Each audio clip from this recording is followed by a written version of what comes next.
Dès mon arrivée à l'île de la Réunion, j'ai rapidement été sollicité au regard de mes compétences en énergétique pour appréhender un lieu et donner mon avis à son propos. C'était à l'étang Salé, une commune du sud de l'île. Le lieu ne manquait pas d'interroger de par son intensité, un gouffre s'ouvrant sur la mer où les vagues rentrantes venaient percuter le ressac avec une énergie peu commune. Un lieu de malheur, si l'on en juge par le nombre de crucifix érigés sur la rive, en mémoire de ceux qui avaient choisi l'endroit pour mettre un terme à leur parcours terrestre, ou encore ceux qui avaient disparu en mer. Nos pas devaient nous entraîner plus vers le sud, empruntant un chemin qui longeait l'océan. Un lieu tout en minéralité, tourmenté et sauvage, fait de roches volcaniques acérées qui bravaient l'assaut des vagues. Il régnait là une ambiance particulière, entre contes de fées et manifestations surnaturelles. Le chemin était bordé de philao, qui semblaient se coucher à toucher le sol au fur et à mesure que nous avancions.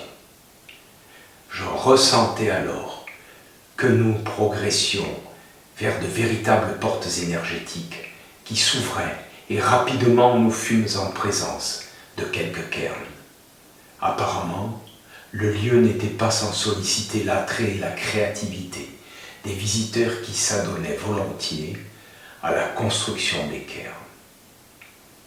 Il y en avait des centaines, des grands, des petits, des spontanés, ou encore d'autres qui relevaient d'une recherche artistique indéniable. Face aux éléments, entre vent et vagues, ces empilements défiaient les lois de l'équilibre. Au fur et à mesure que nous progressions, je sentais monter en moi une certaine pression, l'invisible se manifestant de plus en plus fortement. J'avais la sensation d'avoir pénétré un cercle dont le centre se dévoilerait au fil de notre avancée. Je ressentais comme un battement qui résonnait en moi, comme un souffle invisible, d'une intensité grandissante. La fin du voyage était proche. J'étais carrément en transe. Une agitation fébrile me gagnait. Au loin, la côte rocheuse s'estompait pour laisser la place à une longue grève de galets. Soudain, je fus pris d'un véritable tremblement. « Nous sommes sur un vortex » m'écriai-je. Je sentais vibrer en moi la double spirale énergétique du vortex, l'une s'enroulant vers la gauche, puissamment dans un mouvement descendant, l'autre s'enroulant vers la droite, ayant choisi le chemin des étoiles. Dès le lendemain, mes pas me ramenèrent vers le lieu. C'est à partir de ce moment-là que je me mis à canaliser mon guide de lumière, Gundra la Bleue. Mais ça, c'est une autre histoire que je vous raconterai dans une prochaine vidéo. Elle m'invitait à activer le lieu, en y organisant des cercles de soins et le faire connaître à un public plus large. Aujourd'hui, je vous invite à venir au vortex.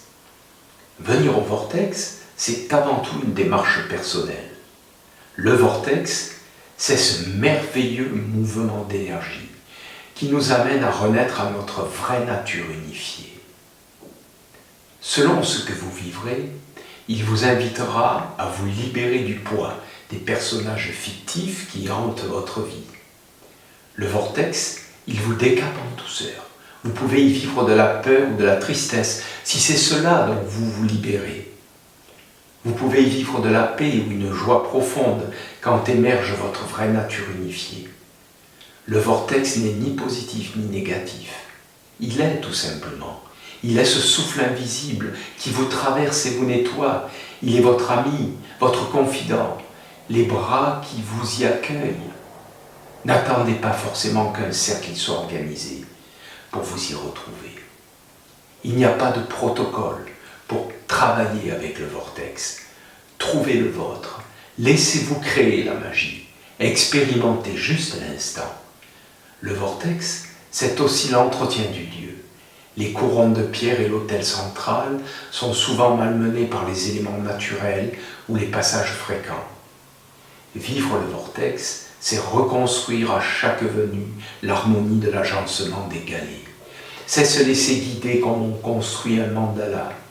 C'est marquer votre passage en érigeant quelques antennes galées et cairns. Laissez la plénitude du lieu vous envahir et voyez comme ce qui vibre là prend bien sa source en vous, dans votre cœur. Voyez que toutes choses sont reliées. Abandonnez les histoires qui se racontent, les interprétations fantasmagoriques. Revenez à la simplicité du mouvement de vie que vous êtes. Et n'oubliez pas d'emporter un petit sac plastique. Il pourra vous être utile si vous croisez quelques déchets. À bientôt.